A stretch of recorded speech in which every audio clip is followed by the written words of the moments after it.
Studio, నా photo studio part అలాగా వెనక్కి తిరిగి పడుకుంది. నేను కొన్ని పోజుల్లో ఫోటోలు తీసిన ఫోటోని తనకు చూపిస్తూ అదే మాట లాభం లేదు, నీ అందాల లోతుల్ని ఫోటో తీయందే నాకు మనశ్శాంతి లేదు అంటూ తనని పడుకోబెట్టారు. తనకు ఒక అడుగు దూరంలో కెమెరా పట్టుకుని కూర్చున్నాను. చెయ్యి చేస్తే అందంత దూరంలో తన అందాలు రమ్మన్నట్టు కనబడుతుంది. తను గట్టిగా ఊపిరి పీలుస్తూ కళ్ళు మూసుకుంది. ఇక తెగించేశాను. చేతి వేళ్లతో తన నడుమును తాకాను. చురుక్కుమనంత వెచ్చగా ఉంది తన బాడీ. ఉలిక్కి పడి కళ్ళు తెరిచింది. ఏం లేదు, ఇలా వేళ్లతో నడుమును పట్టుకో అన్నాను. నాలో తెలియని తలబాటు. అంటూ కుడి చేతి వేళ్లతో తన నడుమును పట్టుకుంది.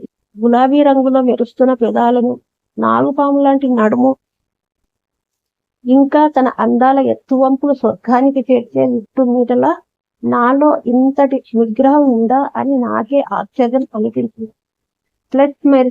ఫ్లెష్ మెరుపుకు తను కళ్ళు తెరిచింది. లేపి కూర్చున్న తన పక్కన చేరి, ఇప్పటిదాకా తీసిన ఫోటోలో ఇదే బెట్టు, చూడు ఎంత బాగుందో అంటూ కెమెరా వెనక తెర మీద కనబడుతున్న ఫోటోని తన అందాలను వేలితో రాస్తూ తన బుగ్గలు కెంపులయ్యాయి. పైకి లేచి నిలబడుతూ, నేనింకా బయలుదేరుతాను, ఫోటోలు ఎప్పుడు రెడీ అవుతాయి అని అడిగింది. ఇంకొంచెం సేపు ఇక్కడే ఉంటే ఎక్కడ నాకు లొంగిపోతానో అన్న భయం మొదలైనట్లుంది. 2 చేతులతో అందాలను కప్పుకుని నిలబడ్డా. తనని చూసి నవ్వి, ఎందుకు వాటిని అలా దాస్తావు, నీ ఒంట్లో ఇప్పుడు నేను చూడని ప్రదేశం లేదు తెలుసా అన్నాను. తను కూడా చిన్నగా నవ్వింది. అఫ్కోర్స్, ఒక్కటి తెలియదు, అదే నీ అందాల లోతు. చివరి ఫోటోని 3Dలో తీస్తే అది కూడా తెలిసిపోతుంది అన్నాను. నా జబ్బ మీద గట్టిగా గిల్లి గుడ్డలు కట్టుకోవడం మొదలెట్టింది. ఎల్లుండి ఆదివారం మధ్యాహ్నం 3 తర్వాత వచ్చేయి, ఫోటోలు రెడీగా ఉంటాయి అన్నాను. సరే, వెళ్ళిరానా? మరుసటి రోజు నేను కూర్చుని ఫోటోలు ప్రింట్ చేశాను. అద్భుతంగా వచ్చాయి. స్టూడియోకి వచ్చాను. తన ఫోటోని ఎదురుగా పెట్టుకుని తన అందాలను చూస్తూ ఆస్వాదిస్తూ తృప్తి పొందిన తర్వాత గాని నా ఒళ్ళు చల్లబడలేదు. సాయంత్రం 7ంటికి స్వప్న నుంచి ఫోన్.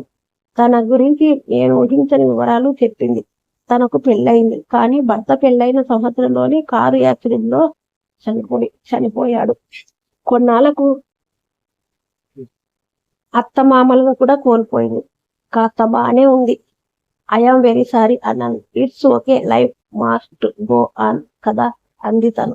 నీ సంగతేంటి అని అడిగింది మళ్ళీ. ఏముంది, సిటీలో లీడింగ్ స్టూడియో నడుపుతున్నాను, బాగానే సంపాదిస్తున్నాను. అమ్మ నాన్న పెళ్లి చేసుకోమని ఒకటే సోది. ప్రస్తుతానికి వాళ్ళ నుంచి తప్పించుకోవడమే మైండ్ ఎయిమ్ అన్నాను. ఎందుకని? చేసేసుకుంటే ఓ పని అయిపోతుంది కదా అంది. నా పని అయిపోతుందనే ఇప్పుడప్పుడే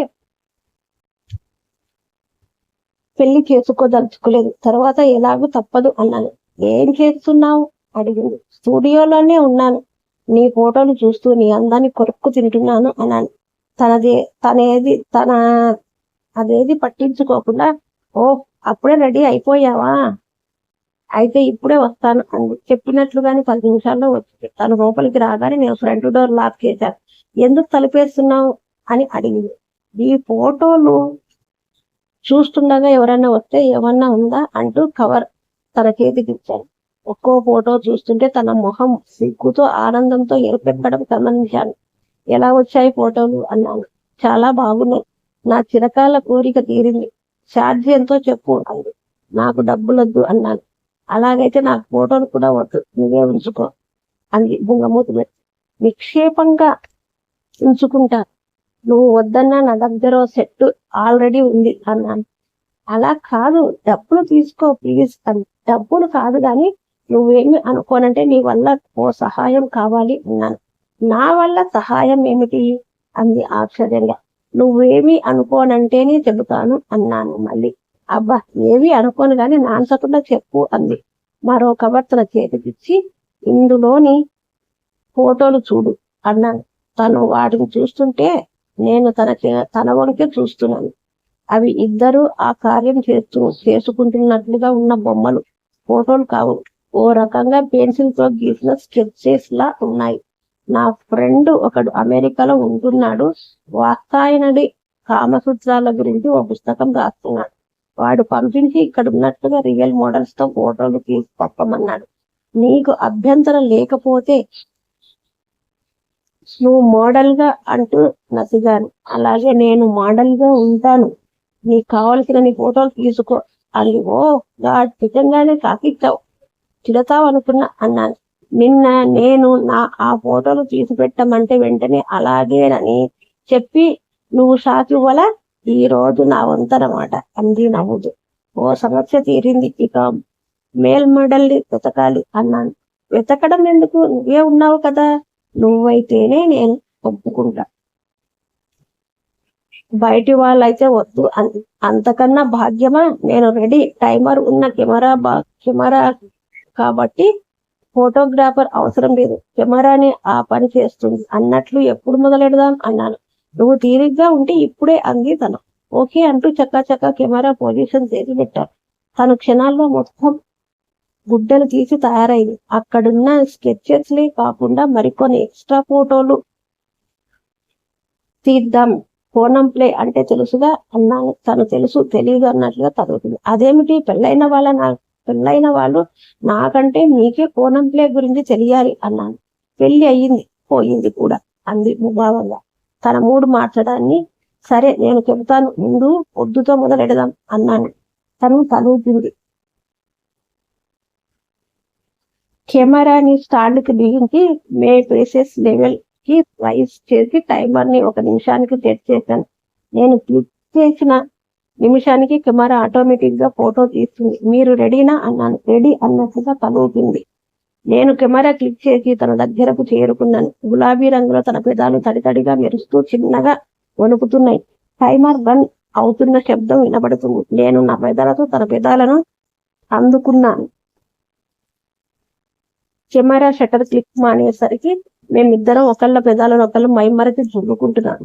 స్క్రీన్ వెనుక ఉన్న ఫోటో చూపిస్తూ అద్భుతం, చాన్నాళ్లకు కలుసుకున్న ప్రేమికులు ఎలా ముద్దు పెట్టుకుంటారో అలా ఉంది అన్నాను. తను కూడా ఒప్పుకుంటున్నట్టుగా తలుపు తరువాత ఏమిటి అన్నట్లు నా వంక చూసింది. కొంచెం కూడా వెనక్కి జరగద్దు, ప్రేమ నుండి బయటకు వెళ్తారు అన్నాను. సరేనంటూ నాకు మరింత దగ్గరగా జరిగింది. కిర్రుమని శబ్దం చేస్తూ టైమర్ రన్ అవ్వడం మొదలెట్టగానే నేను 2 చేతులతో తన యథా అందాలను బిగించి పట్టుకుని ఫోటోకి పోదిచ్చారు. తను తల కిందికి వంచి నా చేతుల వంకే చూస్తూ గట్టిగా ఊపిరి పీల్చుకుంది. అంతలో ప్లేస్ మెరిసింది. నేను అసంతృప్తిగా తన యథా అందాలను వదిలి కెమెరా దగ్గరకు నడిచాను. కెమెరా వెనకబడుతున్న ఇమేజ్ చూస్తూ ఎందుకో బాగా రాలేదు, నీ మొహంలో మొదటి ఫోటోలో ఉన్న ఫీల్ కనబడ్డం లేదు అన్నాను. ఎలా వస్తుంది ఫీల్, నేనేమో పూర్తిగా ఏమీ లేకుండా ఉన్నాను, మీరు పూర్తి డ్రెస్సెస్ అయి ఉన్నారు అంది కంప్లైంట్ చేస్తున్నట్టుగా. ఓ అదా సంగతి, ఉండండి 1 నిమిషం అంటూ చెక్క పాయింట్ షర్టు ఇప్పి పక్కన పడేశారు.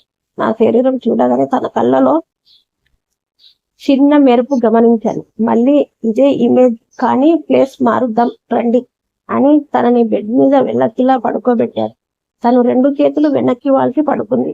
నున్నని తెల్లని చంకలు మరింతగా రెచ్చగొడుతున్నాయి. కెమెరా పొజిషన్ మార్చి ఈసారి టైమర్ ఎక్కువ సమయం తీసుకునేలా అడ్జస్ట్ చేశాను. నేను కూడా బెడ్ మీద చేరుకుని తన పైన పడుకున్నాను. తను చిన్నగా ముడిగింది. బరువుగా ఉన్నానా అడిగాను. కాదు, కింద లిచ్చుకుంటుంది అంది. ఆ సమయం దగ్గరలోనే ఉంది అని మనసులో అనుకుంటూ ఐఆమ్ హెల్ప్లెస్ డియర్, కొంచెం ఓర్చుకోండి అని తన యథా అందాలపై తల పెట్టి ఫోటోస్ కి పోజు ఇస్తున్నట్టుగా నటించడం మొదలెట్టారు. తను మత్తుగా మూలుగుతుంది. తెల్లని పాలలో కుంకుమ పువ్వు వేయగానే పాల రంగు మారినట్లు తన తెల్లని బుగ్గలు నా స్పర్శ తగలగానే ఎర్రబడ్డాను. ఈసారి ఫ్లష్ అయిన తర్వాత తన పై నుండి లేచాను. మీరు అలాగే పడుకుని ఉండండి అని కెమెరాని స్టాండ్ నుంచి విడదీసి తన దగ్గరకు తీసుకెళ్లి చూపిస్తూ బ్రహ్మాండంగా వచ్చింది కదూ అన్నాను. తను కూడా సంబరపడుతూ అవునన్నట్టు తలూపింది.